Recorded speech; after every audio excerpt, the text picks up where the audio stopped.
Back in your CCNA studies, you learned about access control lists, or ACLs, and you saw that ACLs could be used to permit or deny traffic. We could also use ACLs to match traffic. For example, maybe we're setting up network address translation. We could use an ACL to define this range of inside local addresses that we want to translate into inside global addresses.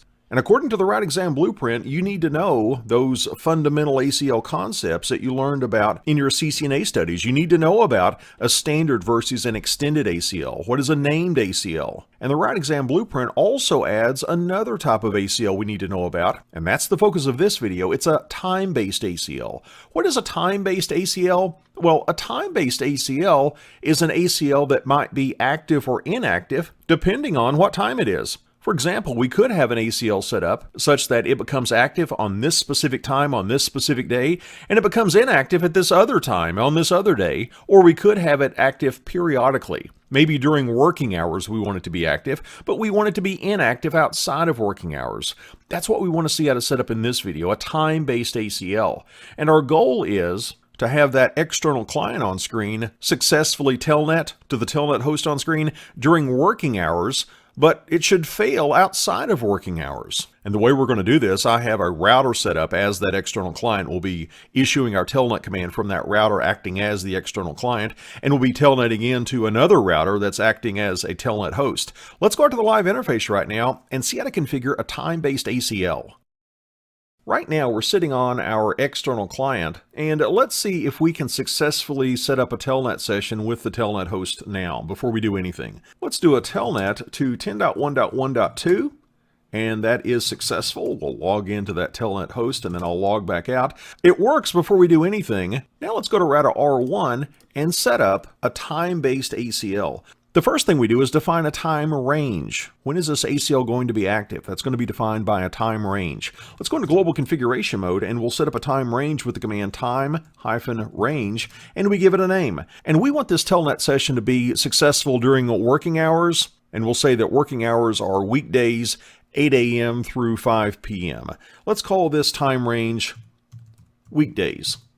Now we're in time range configuration mode, and we could specify an absolute time when we say we want the ACL to become active at this specific time on this specific day, but in our case we want to do periodic. We want it to be every week during working hours. What we'll do is say periodic, and context-sensitive help shows us that we could specify a specific day of the week. We could say do it daily, do it every day. We could do it on weekdays, we could do it on the weekend. We're going to say weekdays, and now we can specify the time. Let's say we want to begin at 8 a.m. and we want it to go to 5 p.m.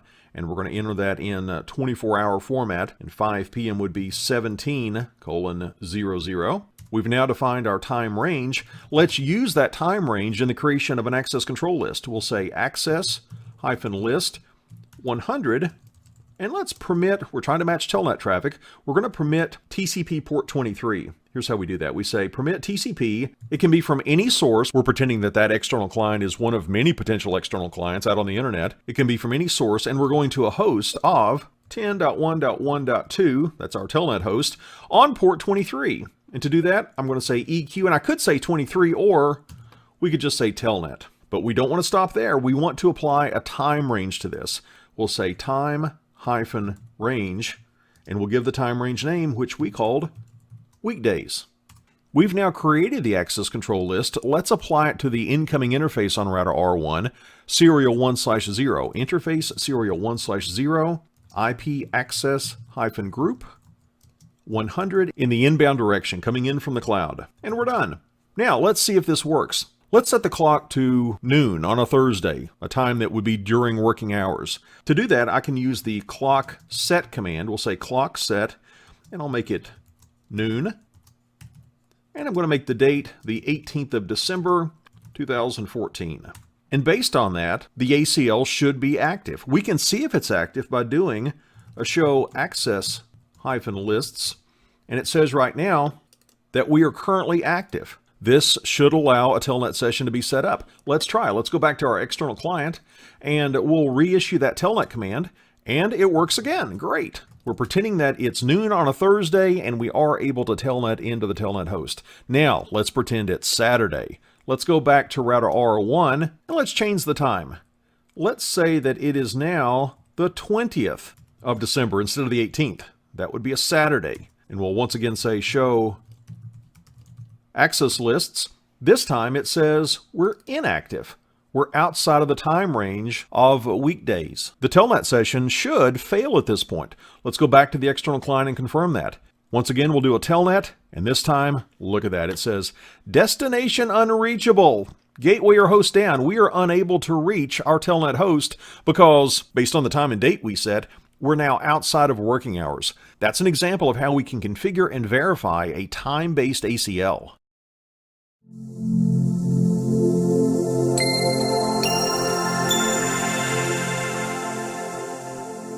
A threat that we might need to defend against is IP spoofing. Let's imagine that the inside of our network is going to be trusted. Let's say that the inside of our network has an address space of 10.1.1.0/24, and we have things set up such that if you have an IP address in that subnet, you're trusted. You're going to be able to access the server on screen as an example.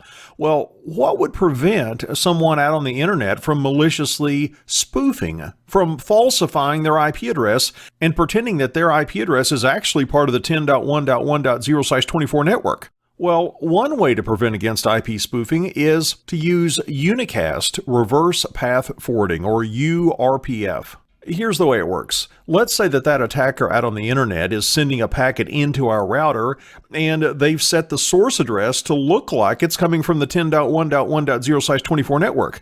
Well, when the router gets that packet, it can check its FIB, its forwarding information base.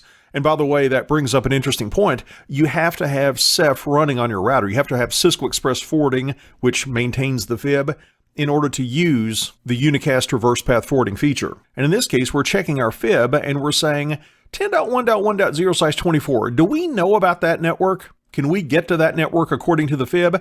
And the answer is yes. But the way we get there is out of interface fast Ethernet 0/0. We just saw this packet come in on interface serial 1/0. Depending on how we have URPF set up, we might drop the packet at this point. And I say it depends on the way we have it set up. Let's talk about the different modes we have. First of all, there is loose mode. In loose mode, we just check the FIB, the forwarding information base, to see, does the FIB know how to get back to this source IP address that we just received? And in this case, yes, we do. We know how to get to the 10.1.1.0/24 network. If we're in loose mode, the packet would be forwarded, even though it came in on an improper interface. However, we could operate in strict mode. With strict mode, not only do we check the FIB to make sure we know how to get back to the source, but we make sure that that source IP address is coming in on the appropriate inbound interface. In this case, we're coming in on serial 1/0, and according to the FIB, if we were trying to get back to that IP address, we would go out of fast Ethernet 0/0, and that's an inconsistency. And as a result, if we're operating in strict mode, we would drop that packet. Now, by the way, there are times where you do come in on one interface and you go out of another interface. It's called asymmetric routing. So if you want to operate in strict mode, make sure that you don't have a legitimate situation which could trigger that packet being dropped. But in this case, we just have one path in from the internet, and we're receiving the traffic on that interface, even though it should be appearing on that other interface. And in strict mode, we would drop that packet. And the focus in the route curriculum is on loose mode and strict mode, but just for completion's sake, I just want to make you aware of another mode. It's VRF mode, which is virtual routing and forwarding. You might be familiar with VRF. That's what allows you to take a router and have multiple virtual routers running inside a single physical router. They could have separate IP routing tables. It's much like having a physical server, but having multiple virtual machines installed on that server. VRF is sort of like that for a router. We can have virtual routers inside a single physical router. And version 3 of Unicast Reverse Path Forwarding, it's compatible with a router's VRF features. It can operate on those different FIBs maintained by the different router instances on the single physical router. But again, our focus is just on loose mode and strict mode. Let's go out to the interface now and see how to set this up. Let's configure Unicast reverse path forwarding on this router's fast Ethernet 0/0 interface. We'll go into global configuration mode and then into interface configuration mode for fast Ethernet 0/0, and here's the command to turn on URPF. We can say IP verify Unicast source reachable-via, and let's use some context-sensitive help to see the difference between setting up loose mode and strict mode. If I say any at this point, that's going to cause me to operate in loose mode. If the source is reachable via any interface, we're good to go. Or if I say RX, we're checking to make sure that the source is received on the same interface that will be used to get back to that IP address. In this case, let's say RX. Let's operate in strict mode. More context-sensitive help reveals that I could now say allow default. What is that? Well, remember, we're checking our fib to see if we know how to get back to this IP address. What if we have a default route installed in our routing table, in our fib? Well, logically, I could use that default route to get back to the source IP address. So does that count? Well, actually, no, it doesn't count unless we say allow-default. In my case, this router does have a default route pointing back to the internet. I'm going to say allow-default. There's also an option for allow self-ping. This is where when the router is doing its check, it can check its own interface. Cisco recommends against doing that. We could even check a layer 2 source address if we wanted to, or we could specify an access control list. Here's the way that works. We could configure an ACL and refer to that ACL in this command, but that ACL is only going to be checked if the URPF check fails. Let's say that a packet fails. Well, even if the packet fails the URPF check, if it's matched by the access list we specify, it's still going to be transmitted. However, if the packet fails the URPF check and it's not matched by the access control list, it's going to be dropped. But the addition of an access list can give special permission to specific IP addresses to be transmitted even though they might fail a URPF check. In our case, we'll just press enter and let's say end. And remember, in order for this to work, we have to have Cisco Express Forwarding configured because URPF is going to consult the fib when determining whether or not to drop the packet. Remember, we can do a show IPsef to see the contents of the fib. And in our case, let's pretend that this malicious user is coming in claiming to be part of the 10.1.1.0/24 network. And we see that we have an entry for that network in our fib, but it's associated with interface fast Ethernet 0/0, and therefore, since we're in strict mode, if the attacker comes in on serial 1/0, based on the fib, packets from the attacker are going to be dropped. Here's another show command that would let us know whether or not URPF is enabled on an interface. It's show sef interface followed by the interface identifier. Let's do it for fast Ethernet 0/0, and we can see right here, input features URPF. This is confirmation to us that Unicast reverse path forwarding is enabled on this interface.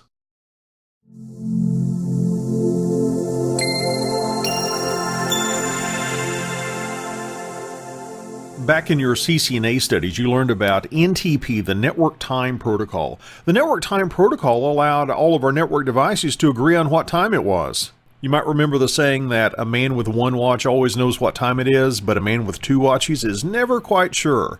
We want to have one watch. We want all of our network devices to agree on what time it is. That way, as we're going back and looking at log files, maybe from a syslog server to do troubleshooting or to gather information about a security attack, we can know exactly when things happened, and if a certain event happened on this device at this time and another event happened on another device at about the same time, we might do some event correlation and think they could be related. It's really important that we have correct time on our devices. However, talking about security, we don't want somebody to come in with a rogue NTP server and falsify time on the routers and have the routers believe that incorrect time. That could prevent us from quickly tracking down what happened after some sort of a security incident. That's what we want to take a look at in this video, how to secure NTP. You know the basics of NTP from your CCNA studies, but here let's take a look at NTP Authentication. And by the way, I want you to know that the current version of NTP is version 4, and that is backwards compatible with version 3, and NTP represents time as a 64-bit value, 32 bits for seconds and 32 bits for a fractional second. Now let's see how to set up NTP authentication. We're going to begin on router R1 and we're going to make this the master NTP router for this network. In the real world, you might have this router pointing to an internet time source, and this router could learn from that internet-based time source and then serve up time for other devices in the network. But here I'm just going to have R1 act as the NTP master. Let's go into global configuration mode and I'm going to create a key for NTP authentication. We're going to say NTP authentication-key. We're going to give a number for the key. I'll make it key 1. And notice that MD5 is the only option we have for authentication. It's good news that we're not going to use clear text. We're not going to be sending this password in clear text across the network. Instead, we're going to be sending an MD5 hash value of the password. I'll say MD5, and now I can type in the key or the password. And I'm just going to make this really easy to remember for me to type in this demonstration. I'll make it Cisco. Not a good choice for the real world. You should have a strong password, but for us to visualize it and for me to type it correctly, we'll just make it Cisco. Now let's say that we want to do NTP authentication. To do that, we say NTP authenticate. Now we want to say what key we're trusting. We've defined key number 1. Let's trust that. We'll say NTP trusted-key 1. And now I'm going to give a command that you would not need to give if this router were learning time from the internet. But here I'm going to say I want to use my local clock as the source of the time. When I want to do that, I give the command NTP master. Then I can give a stratum value. The lower the stratum, the more authoritative, the more believable the time source. I'm going to say that I've got a stratum of 2. And when I do that, the router R2 that learns time from R1, it's going to have a stratum of 3. It's going to be incremented by 1. We're done with our configuration on router R1. Let's go to router R2. On router R2, let's give a similar configuration. We'll say NTP authentication-key 1 MD5 Cisco. We're going to have a matching key. Then we're going to say we want to do NTP authentication by saying NTP authenticate. Next, we'll say that we trust that key, NTP trusted-key 1. And now I'm going to point to the IP address of router R1. That's going to be my NTP time source. To do that, we say NTP server, and router R1 has an IP address of 203.0.113.1. And by the way, NTP is not a particularly fast protocol to converge. We may not yet know time on this router if the router's clocks are significantly different. I think these two routers had similar clocks to begin with though, so we may have synchronized. Let's check it out. We can say show NTP status, and this says we have synchronized. Excellent. It says clock is synchronized, and notice we have a stratum of 3. R1 had a stratum of 2. It got incremented because we learned from R1. And if I had another router learn from R2, that other router would have a stratum of 4. It would be incremented again. And we can see that here's my reference. Here's the IP address of router R1. We can also do a show NTP associations detail command. We can see that we are configured to point to router R1, and we can see that R1 has a stratum value of 2. And at this point, because we are associated, we are synchronized, we know that even though we required NTP authentication, the authentication was successful.